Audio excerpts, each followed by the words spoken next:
Imagine a battlefield where tanks rumbled, artillery fired, and infantry advanced, but none of it was real. Rubber, canvas, sound effects, and shadows were the tools of the day. These were the weapons of a special American unit that would fool Hitler's army in ways conventional warfare never could.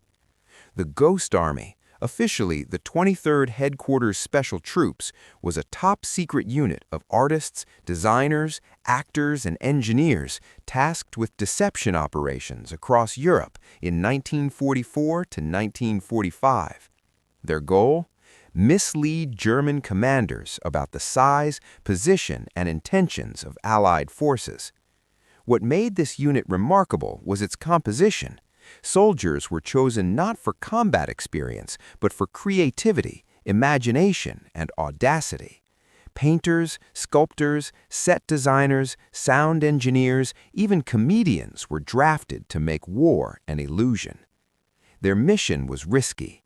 Behind enemy lines, under fire, every fake tank, every inflatable artillery piece, every loudspeaker blaring phantom troop movements could mean the difference between life and death, not for themselves alone, but for entire divisions depending on deception.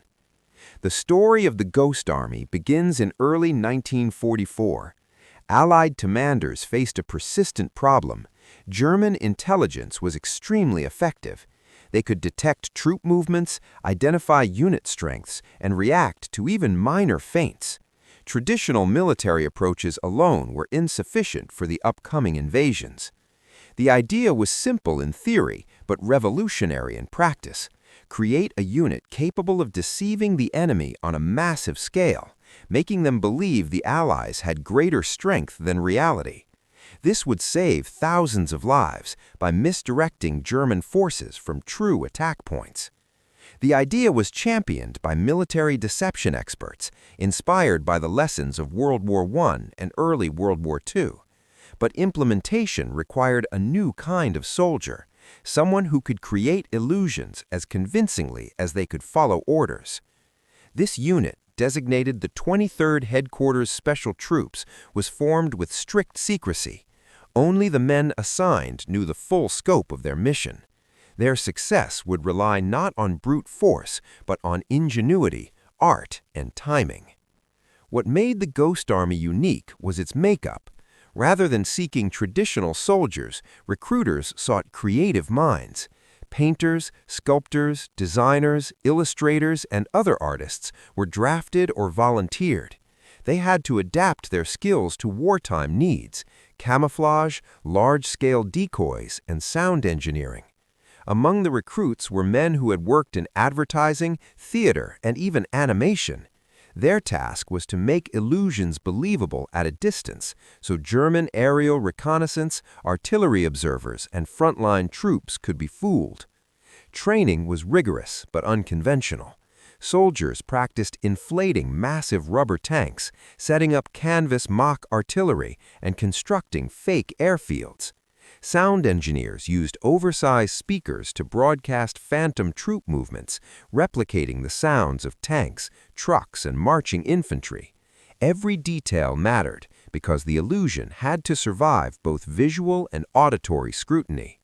Their weapons were minimal, often a pistol or rifle, but their primary tools were art, sound, and ingenuity. A single successful ruse could save hundreds of lives by diverting enemy forces from real offensives. Mistakes could be catastrophic. The unit's early missions tested their ingenuity and courage. Unlike conventional troops, they often operated near the front lines, deploying decoys within enemy observation range. At night, they moved inflatable tanks into open fields. During the day, sound trucks broadcast phantom artillery barrages. Recon planes and enemy scouts were their audience. One challenge was realism. German intelligence was highly trained. Inflatable tanks needed the right dimensions, placement, and shadows to appear convincing. Troop movements had to be choreographed precisely. Even small errors, like incorrect tire tracks or unrealistic spacing, could reveal the deception.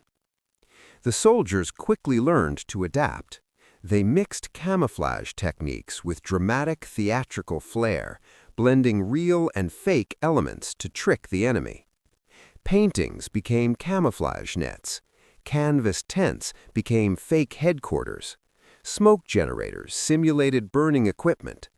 Sound engineers amplified the illusion, sometimes miles from the front, making small units appear massive. These missions carried real danger. Enemy fire, reconnaissance, and missteps could compromise the operation.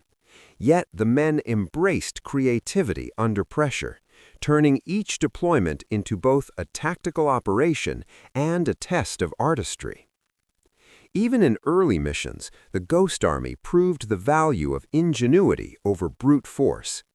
German commanders were consistently misled, overestimating Allied strength, misallocating forces, and hesitating in critical moments. These illusions allowed Allied operations to proceed with reduced casualties and greater strategic flexibility. The unit's success relied on coordination, timing, and secrecy. Troops, generals, and even other Allied units had to understand the ruse while keeping it hidden from the enemy. Every fake tank, every sound truck, and every canvas dummy played a role in a larger orchestration. By the end of 1944, the Ghost Army had completed dozens of operations across France, helping secure the success of multiple campaigns and demonstrating that creativity could become a weapon in its own right. The Ghost Army was no ordinary unit. Its members were artists, engineers, and dreamers, thrust into war with the tools of illusion rather than conventional arms. They would operate on the front lines, often dangerously close to German forces, relying on cleverness, courage, and precision to protect real soldiers. The battlefield had become a stage, the soldiers became actors, and deception was their weapon. The first missions taught the men invaluable lessons. Realism was everything, creativity was survival, and their actions could save lives in ways no ordinary combat could. As the Allies prepared for major operations in 1944-1945, the Ghost Army would soon demonstrate the full power of their craft, changing the way wars could be fought, one illusion at a time. By mid-1944, the Allied forces had successfully landed in Normandy and were pushing eastward across France. The German army was retreating in some sectors, consolidating in others. Commanders faced an ongoing challenge: how to mislead the enemy into thinking the Allies were attacking where they were not. This was the moment the Ghost Army had been waiting for. The unit was sent to central France, where German reconnaissance planes frequently surveyed the terrain, looking for troop movements. Every operation required careful planning, timing, and above all, convincing illusions. The men of the Ghost Army knew that failure could cost lives, not just theirs, but those of the soldiers whose movements they were masking. Yet they were ready. Their mission was clear: make the enemy see what did not exist. The Ghost Army's first large-scale mission took place in August 1944, shortly after the breakout from Normandy. The unit was tasked with simulating the presence of a full armored division near the town of Avranches to mislead German commanders into diverting forces away from the main Allied advance. Soldiers deployed inflatable tanks, jeeps, and artillery, carefully arranged to look like a formidable armored formation. Canvas tents and fake headquarters were positioned on nearby ridges, visible from aerial reconnaissance. Sound trucks were parked out of sight, but broadcast the noises of armored units: engines revving, orders shouted, trucks rolling across gravel. The operation required precise coordination. Inflatable tanks had to be inflated quickly, camouflaged with nets, and spaced correctly to maintain scale from the air. The sound engineers had to synchronize truck recordings with troop movements, ensuring the illusion of a moving, living force. German aerial reconnaissance was fooled. Observers reported a heavily fortified division in the area, drawing attention and artillery away from the advancing Allied forces. In effect, the Ghost Army had successfully turned an empty field into a decoy battalion, demonstrating that cleverness could rival brute force. One of the most remarkable aspects of the Ghost Army's work was the direct tactical impact of their deceptions. By convincing the Germans that forces were positioned where they were not, real Allied units could move with less resistance and fewer casualties. In one instance, a division was preparing to cross a river to flank German defenses. The Ghost Army created the illusion of a large defensive line nearby, complete with dummy artillery and fake infantry positions. German commanders, believing a significant Allied force was present, delayed their counterattack. This pause allowed the real division to cross the river safely and establish a bridgehead, preventing potential heavy losses. Every operation was essentially a battle of perception. The Ghost Army fought with shadows, smoke, and sound, rather than bullets. Yet the stakes were incredibly high. If German commanders detected the deception, the Ghost Army soldiers would have been extremely vulnerable, positioned close to the front but with minimal defensive capability. Operating so close to the front lines was not without peril. Soldiers often had to deploy decoys within artillery range or just miles from German patrols. On more than one occasion, enemy fire landed nearby, forcing the unit to act quickly to maintain the illusion while protecting themselves. One notable challenge was weather. Heavy rain could collapse inflatable tanks, muddy terrain could make tracks inconsistent, and wind could blow canvas structures over. Any small detail could reveal the deception. Sound engineers had to adjust volumes and angles, or the illusion would fail. Despite these dangers, the men of the Ghost Army persevered. Their creativity became a lifeline for soldiers elsewhere on the battlefield. They learned to improvise. Smoke generators were used to hide broken decoys.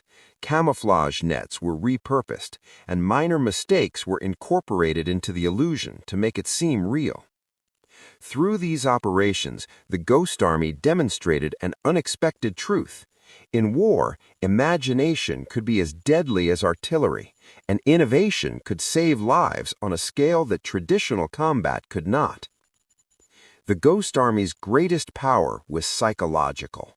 German forces were trained to respect reconnaissance reports and to react to observed troop concentrations. By creating illusions that mimicked real military activity, the Ghost Army sowed confusion and hesitation. Inflatable tanks, fake command posts, and phantom artillery units created the impression of reinforcements where none existed. German soldiers, seeing these forces, often prepared defensive positions or withheld resources from actual attack points. One operation included the use of sound trucks broadcasting phantom troop movements during the night. German observers reported entire brigades moving along roads, when in reality the Ghost Army had only a few dozen soldiers in the area. These misperceptions directly altered German decision-making, demonstrating that war could be fought with shadows and sound as effectively as with bullets. By the end of 1944, the Ghost Army had proven the value of deception on the battlefield. Their creative operations in France had misled German commanders, delayed counterattacks, and reduced Allied casualties. The unit had turned artistic skills into instruments of war. Rubber tanks, painted canvas, and carefully engineered soundscapes had saved lives and contributed directly to Allied victories. The men of the Ghost Army had shown courage was not only about bullets or bravery. It could be expressed through creativity, ingenuity, and meticulous planning. This success set the stage for even more ambitious operations. As the Allies prepared for the push into Germany, the Ghost Army would continue to shape the battlefield, proving that perception could be as powerful as reality.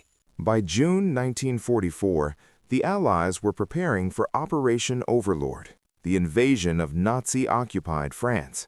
Millions of soldiers, tanks, and ships were moving across England toward Normandy.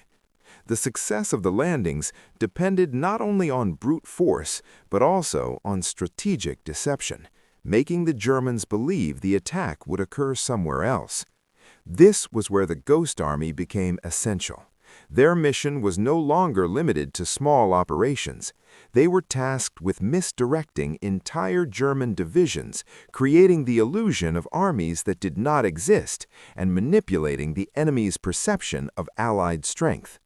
Every inflatable tank, every sound broadcast, and every fake radio transmission became a piece of the greater chessboard. The men of the 23rd Headquarters Special Troops would soon execute some of the most ambitious deception operations in military history, shaping the battlefield before a single shot was fired. The key to success was credibility. German intelligence relied on visual reconnaissance, intercepted radio transmissions, and reports from local informants. To mislead them, the Ghost Army had to create a complete illusion, not just fake tanks or sound trucks, but the full experience of a massive army. Inflatable tanks were placed along strategic roads, carefully spaced to maintain realistic scale. Canvas artillery and vehicles simulated artillery batteries. Dummy landing craft and trucks were staged along coastlines, visible from German aerial observers. Sound engineers amplified the illusion. Over large speakers, they broadcast engine roars, marching soldiers, tank tracks, and artillery fire, sometimes miles from the nearest real troop movement. To German forces, these phantom armies seemed entirely real. The unit also used radio deception. Operators transmitted fake orders, creating the impression of entire divisions coordinating maneuvers. Even the timing of movement was meticulously planned, simulating advance units arriving at precise moments to avoid suspicion. These combined tactics allowed a small group of artists and soldiers to pose as hundreds or thousands of troops, manipulating enemy strategy with remarkable efficiency. During the D-Day landings on June 6, 1944, the Ghost Army played a supporting but crucial role. One of their primary missions was to simulate the presence of Allied forces along the Pas-de-Calais, the area the Germans believed would be the main landing site. Soldiers deployed inflatable tanks and fake artillery batteries across fields and ridges visible to German aerial observers. Sound trucks played recordings of armored convoys moving toward the coast. Dummy landing craft were positioned in harbors and along the shoreline to suggest imminent amphibious attacks. The Germans, observing these forces, reinforced the wrong locations. Entire divisions were held in place, waiting for attacks that never came. Meanwhile, the real invasion force stormed Normandy beaches. By diverting German attention, the Ghost Army contributed to reducing casualties and securing the beachheads. This operation required immense precision. Timing had to be perfect, inflatables needed to survive aerial observation, and sound broadcasts had to coordinate with real troop movements. Any misstep could reveal the deception, or worse, expose the Ghost Army to enemy fire. For many soldiers in the unit, this was their first exposure to the scale and stakes of true battlefield deception. They witnessed firsthand how their creativity and coordination directly influenced the outcomes of major military operations. After Normandy, the Ghost Army continued operations across France, Belgium, and into Germany. Their mission evolved to support advancing Allied divisions, misdirect German counterattacks, and create the impression of Allied strength where it did not exist.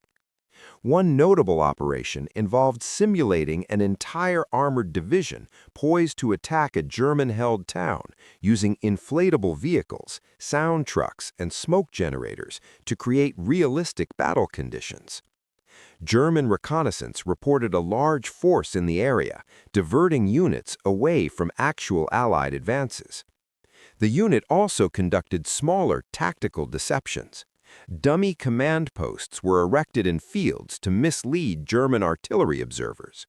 Smoke generators simulated burning tanks and vehicles to draw attention from advancing Allied columns. Even local civilians sometimes reported phantom troops, reinforcing the illusion. Through these operations, the Ghost Army demonstrated the psychological dimension of warfare. Enemy forces were not only physically outmaneuvered, they were manipulated, reacting to false threats, hesitating, and making decisions based on illusions. In effect, creativity had become a force multiplier, amplifying the effectiveness of real combat units. The soldiers of the Ghost Army were remarkable not just for their ingenuity, but for the courage it required. Many were artists, designers, and engineers with little or no combat training. They operated in close proximity to the front lines, sometimes under enemy observation, while managing complex equipment and high-pressure operations. Stories abound of soldiers crawling through mud to reposition inflatable tanks during artillery fire, or setting up sound broadcasts under the cover of darkness while avoiding German patrols. Every operation demanded a combination of precision, creativity, and nerves of steel. Despite the danger, morale was high. The men recognized that their work directly saved lives, preventing frontal assaults on real troops by deceiving enemy commanders. Humor and artistry were coping mechanisms, blending creativity with the gravity of war. By late 1944 and early 1945, the Ghost Army had become a master of battlefield illusion. Their operations in Normandy, northern France, and Belgium demonstrated the full potential of creative warfare, manipulating perception, diverting enemy forces, and shaping outcomes without firing a single conventional shot. The unit had proven that deception, ingenuity, and artistic skill could achieve what sheer numbers sometimes could not. German commanders consistently overestimated Allied strength and hesitated in ways that directly saved lives and accelerated the advance into occupied Europe. The Ghost Army had shown that war could be fought with brains as well as brawn, and as the Allies prepared to cross the Rhine and enter Germany itself, the men of the 23rd Headquarters Special Troops would continue to turn imagination into one of the most powerful weapons of World War II. By early 1945, Allied forces were pushing relentlessly toward Germany's heartland. Cities, towns, and villages lay in ruins, and German forces were increasingly desperate. In this environment, conventional attacks alone could not guarantee speed or safety. The Ghost Army, now battle-hardened and highly skilled, was deployed for operations designed to mislead enemy forces, delay reinforcements, and protect advancing Allied units. Their task was no longer experimental, it was critical. Every decoy tank, every sound broadcast, every phantom division could save lives and accelerate the end of the war. As winter turned to spring, the 23rd Headquarters Special Troops moved deeper into enemy territory. Each operation became increasingly complex and risky. But the men were ready. Their artistry had become a weapon, their imagination a strategic tool, and their courage tested by months of frontline service. By this stage of the war, the Ghost Army's operations had evolved into full-scale illusions. Inflatable tanks were placed alongside rubber artillery and canvas trucks to simulate armored divisions. Sound engineers used massive speaker systems to broadcast the noise of entire convoys and coordinated movements, often miles from the nearest real troops. The unit even used mock headquarters and command posts, complete with fake communications, lights, and radio traffic. From the air, the battlefield appeared alive with activity. German reconnaissance photographs confirmed what was not real, large formations poised for attack. One of the Ghost Army's signature tactics was timing and mobility. Inflatable tanks could be moved overnight to create the illusion of a rapid advance. Canvas artillery was repositioned along ridges with carefully angled shadows to mimic actual positioning. The combination of visual, auditory, and logistical deception created a layered reality that enemy commanders trusted. The success of these operations required meticulous planning. Teams studied maps, enemy observation patterns, and terrain, ensuring that every detail—tracks in mud, smoke from burning vehicles, even the sounds of artillery—reinforced the illusion. At this stage, the Ghost Army was not just simulating units, they were conducting psychological warfare on a massive scale. Many of the Ghost Army's most daring missions occurred within striking distance of German forces. Soldiers sometimes had to deploy decoys in open fields only a few hundred yards from enemy patrols or artillery positions. In one notable operation near the Rhine, the unit staged an entire phantom armored division, complete with inflatable tanks, dummy artillery, and sound trucks. They simulated a crossing that never occurred. German reconnaissance confirmed the troops in place and delayed a planned counterattack, allowing real Allied units to advance with minimal resistance. Soldiers of the Ghost Army operated under intense pressure. Inflatable tanks could be punctured by stray bullets, heavy wind could collapse decoys, and any mistake could reveal their position. Yet improvisation became second nature. Smoke generators hid minor errors, camouflage nets masked realistic gaps, and team members often worked through the night to reposition equipment safely. These missions combined high-stakes artistry with tactical precision. Unlike traditional combat soldiers, the Ghost Army relied not on weapons, but on skill, intelligence, and imagination to control the battlefield. And every successful deception directly contributed to the lives and success of Allied forces. The Ghost Army's greatest weapon was the mind. German forces, accustomed to reacting to aerial reconnaissance and intercepted communications, were repeatedly misled.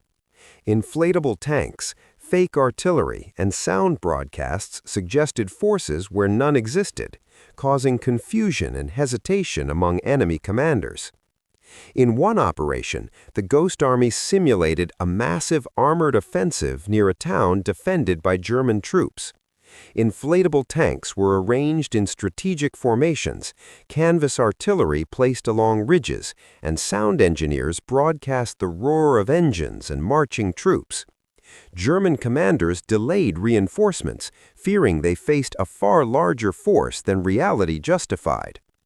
Such misperceptions had real consequences: fewer Allied casualties, faster territorial gains, and strategic surprise.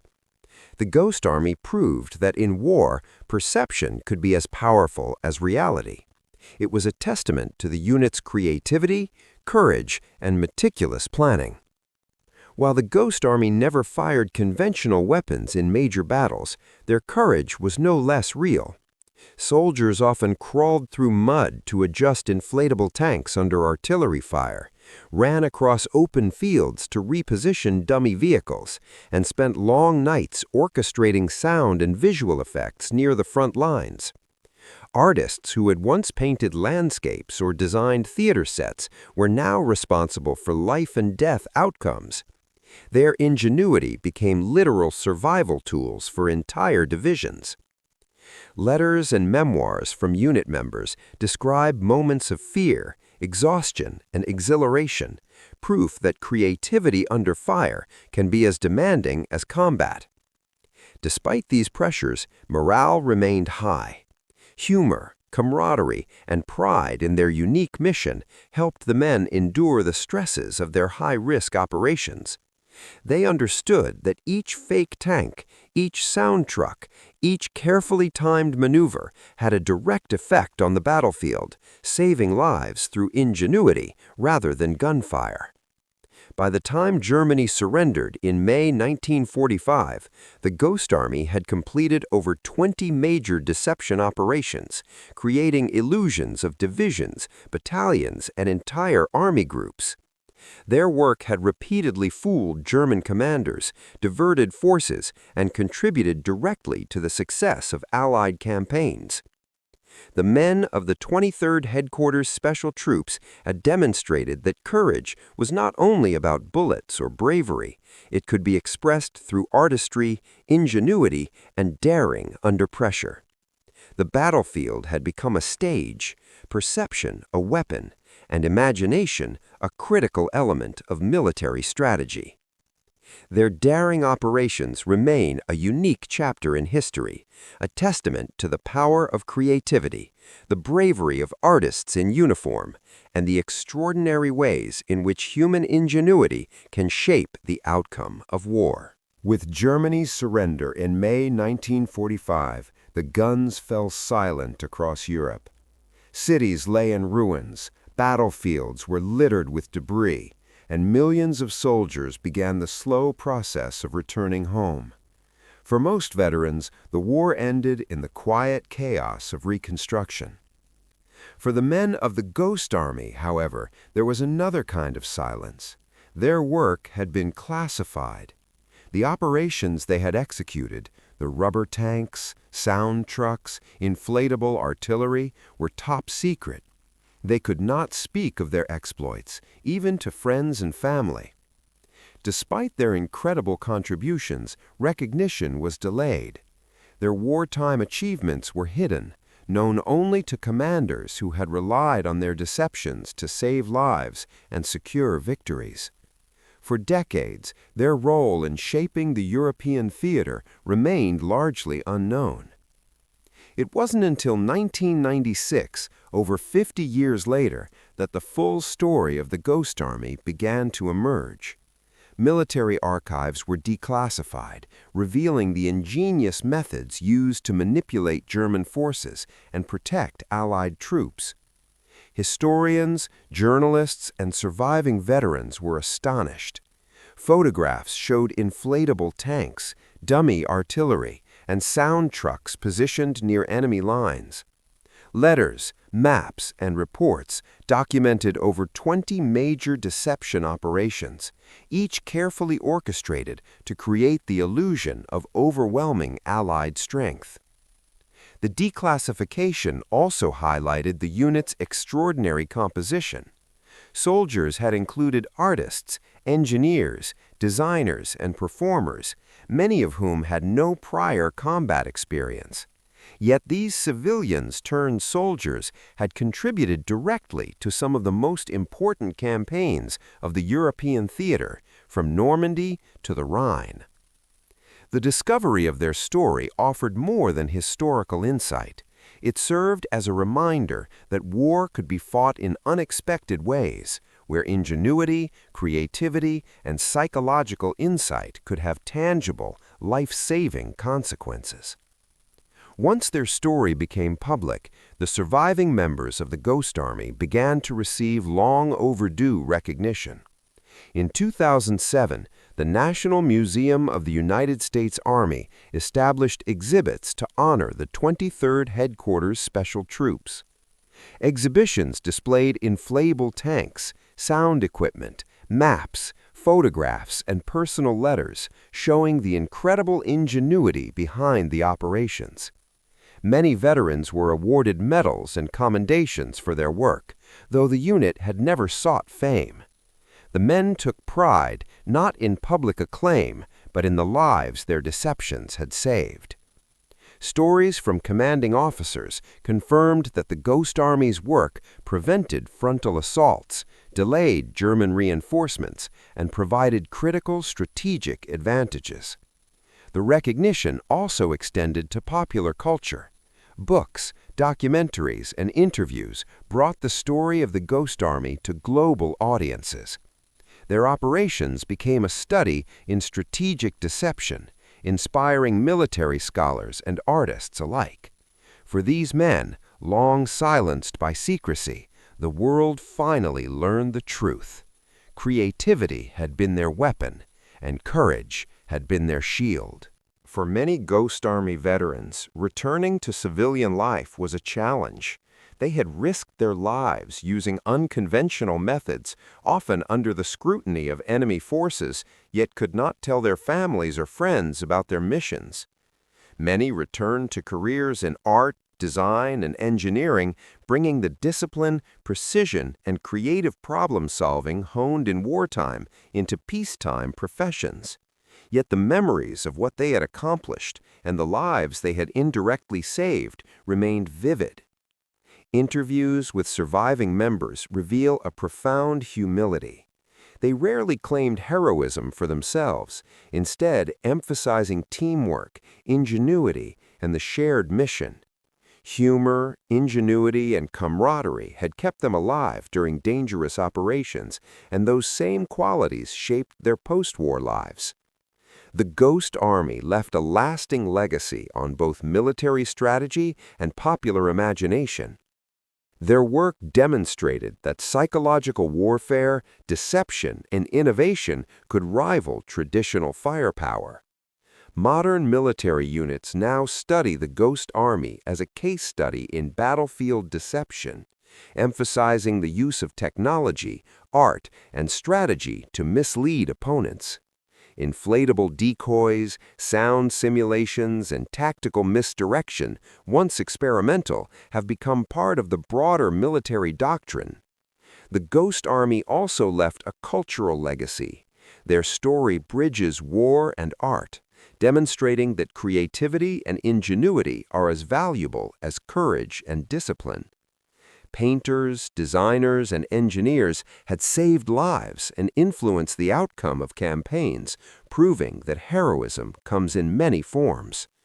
Their operations remind us that war is as much about perception as it is about force.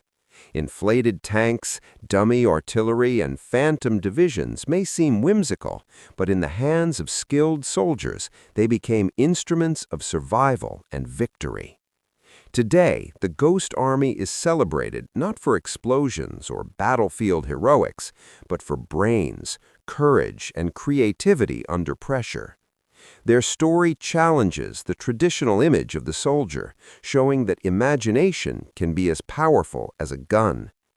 The men of the 23rd Headquarters Special Troops faced danger daily, yet relied on intellect and artistry rather than bullets to accomplish their mission.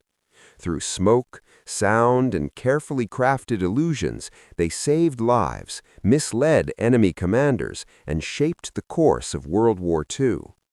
Their legacy endures in museums, documentaries, and military studies, but also in the understanding that war, at its heart, requires not only bravery, but creativity, precision, and courage of a different kind. The Ghost Army stands as a timeless testament. Sometimes the greatest victories are won without firing a single shot.